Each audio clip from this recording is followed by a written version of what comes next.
কুড়িগ্রাম জেলার নাগেশ্বরীতে মাহফিল। কুড়িগ্রামের নাগেশ্বরী উপজেলা অনেকে গিয়েছে, অনেকে যায় নাই, কিন্তু সবাই তো নাম জানে।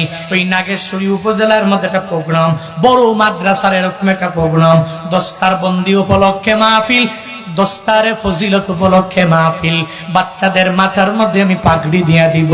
বয়ানের আগে, প্রথম বক্তার বয়ানের পূর্বে অনেক জায়গায় সভাপতিরা মাইকটা হাতের মধ্যে নিয়ে কথা বলে, কি বলে না কথা বলে, সে মাইকটা হাতের মধ্যে লইয়া এবার এক এক এক করে মাদ্রাসার ব্যাপারে বিভিন্ন বিষয়ে সে কথা বলা আরম্ভ করে দিল। শেষ পর্যায়ে আসিয়া তার ছেলের একটা কথা বলিয়া চোখের পানি ঝরঝর করে সারিয়া দিল। আর আমায় বলে, হুজুর এই উপস্থিত জনতাকে সামনে নিয়া, এই হাজার হাজার মুসল্লিদেরকে সামনে নিয়া আমি আপনার কাছে একটা কথা বলি। হুজুর গো, এই যে একটা ছেলের মাথার মধ্যে আপনি পাগড়ি পড়ায়া দিবেন, এই ছেলেটা আমার ছেলে, কিন্তু কপাল বড় খারাপ। আমার এই ছেলের মাটা দুনিয়ার মধ্যে বেঁচে নাই। আপনি যখন তার মাথার মধ্যে পাগড়ি পরায়া দিবেন, একটু ভালোভাবে দোয়া করে দিবেন। এত ছোট বাচ্চা, 2 বছর বয়সে তার মাটাকে হারায়া ফেলছে।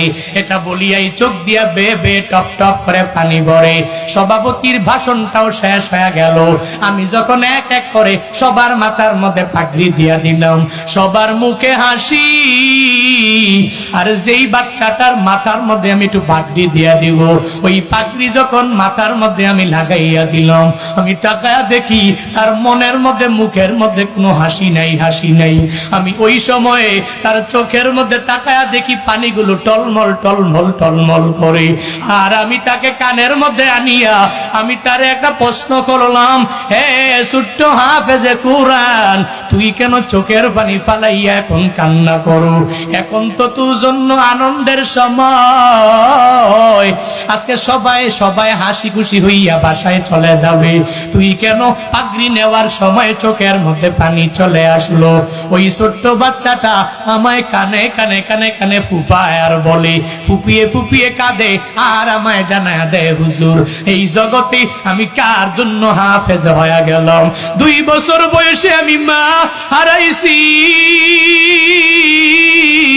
হুজুর আমার এই জীবনে আমার হার কেউ নাই। আমার মাটা যদি থাকতো, আজকে বাসার মধ্যে যাওয়ার পরে আমি এই পাগড়ি নিয়ে যখন মায়ের কাছে যেতাম, আমার মা আমার কপালের মধ্যে একটা চুমু দিয়া দিত। আমি মায়ের সামনে গেলে আমার মা 2টা হাত রবের দরবারে বাড়াইয়া আমি সন্তানের জন্য কি সুন্দর করে দোয়া করে দিত। ওই সন্তানের কান্নার আওয়াজ উপস্থিত জনতারাও চোখের পানি ফালাইয়া কান্না করে। আমি তারে সান্ত্বনা দিয়া দিলাম, তুই যা যা, আখিরি মুনাজাতের পরে আমি তোরে সঙ্গে লইয়া, তোর বাবারে লইয়া তোর মায়ের কবরের সামনে দাঁড়াইয়া যাব। বয়ান আমি শেষ করে দিলাম, মুনাজাত শেষ হয়ে গেল। আমি সন্তানটারে সঙ্গে লইয়া, এবার তার বাবাটারেও সঙ্গে লইয়া আমি মাকবারার সামনে গিয়া যখন দাঁড়ায়া গেলাম, তখন আমি নিজে নিজে সূরা ফাতিহা পড়লাম, ইখলাস পড়লাম, সূরা তাকাসসুর পড়িয়া পড়িয়া দুরুদে ইব্রাহিম পড়ে এবার আমি বললাম, আমি হাত বাড়াবো না। আজকে হাত বাড়াবে এই যে কবরের মধ্যে শায়িত যেই আম্মাজান, যেই আম্মাজানের ওসিয়ত নিয়া নিয়া এই সন্তান হাফেজে কোরআন হয়ে গেল। এই হাফেজে কোরআন আজকে মায়ের কবরের সামনে দাঁড়ায়া ওই তার মায়ের জন্য নিজেই নিজেই মুনাজাত ধরে দোয়া করবে। আমি বললাম, একটু হাতটা বাড়াইয়া তুমি নিজেই মায়ের জন্য দোয়া করে দাও।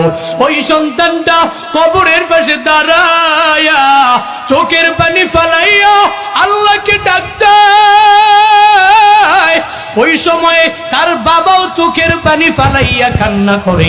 ওই সময়ে তার মনে হয় যেন মাটাও তারে যেমন সন্তান বলিয়া ডাক দেয়। ওই সময়ে সে রব্বির হামহুমা কামা রব্বায়ানি সগীরা এই বলে বলে মায়ের জন্য দোয়া করে। ওই স্বামীটাকে সামনে নিয়া তার সন্তানটারে সামনে লইয়া মায়ের জন্য সন্তানটা চোখের পানি ফালাইয়া কান্না করে। আমি একটু মনে মনে ওই সময়ে চিন্তা করলাম, এই মায়ের কপালটা কি পরিমাণ ভালো। আমি জুনায়েদ আল হাবিব দোয়া করা লাগে নাই, তার সন্তানটাই মাকবারার সামনে দাঁড়াইয়া তার মায়ের জন্য রব্বির হামহুমা কামা রব্বায়ানি সগীরা এই বলে বলে কি সুন্দর করে দোয়া করে দিল। মুনাজাত শেষ হলো, এবার তার বাবার সাথে আমি কথা বলিয়া আমাকে আগায়া দেওয়ার জন্য গাড়ি পর্যন্ত হাঁটিয়া হাঁটিয়া যায়। তার বাবা আমায় বলে, হুজুর সন্তানটারে হাফেজে কোরআন বানাইলাম, আমার নিজেরও ইচ্ছা ছিল সে যখন দুনিয়ার মধ্যে চলে আসলো তার মা কতবার আমার কাছে ওসিয়ত নামাটা করেছি, আমার এই সন্তানটারে আপনি হাফেজে কোরআন বানাবেন। হুজুর গো, আমি দুনিয়াতে যতদিন বাঁচবো মৃত্যু পর্যন্ত আর কোন নারীরে আমি বিয়া করব না। হুজুর এভাবেই থাকবো, আমার এই সন্তানটাই আমার বড় সম্বল। তবে আপনার কাছে একটু ওসিয়ত করে দিলাম, হুজুর দোয়া করবেন আমার এই সন্তানটারে আমি একটা বড় আলেমে কোরআন বানায়া দিব। আজকে সে আপনার সঙ্গে দাঁড়ায়া তার মায়ের জন্য মুনাজাত ধরে ধরে দোয়া করলো। একটা সময়ে সে আলেম উদ্দিন হইয়া, আলেমে কোরআন হইয়া, অনেক বড় মাদ্রাসা থেকে ফারেগ হইয়া এই মাকবারার সামনে দাঁড়ায়া আর একটা বক্তা নিয়ে সেজন্য দোয়া করতে পারে। হুজুর আমার ছেলের জন্য আপনি দোয়াটা করে দিবেন। কেন বললাম ঘটনাটা, বান্দা দেখো নিজে নিজের মনটা বড় নরম হয়ে গেল, অনেকের চোখের ডগার মধ্যে পানি চলে আসলো। মনটা যদিও অনেক পাষাণ হয়ে থাকি, এরপরেও বান্দা তোমার নরম হয়ে গেল, কিন্তু এরপরেও কি তোমার একটু বান্দা মন চাইবে না?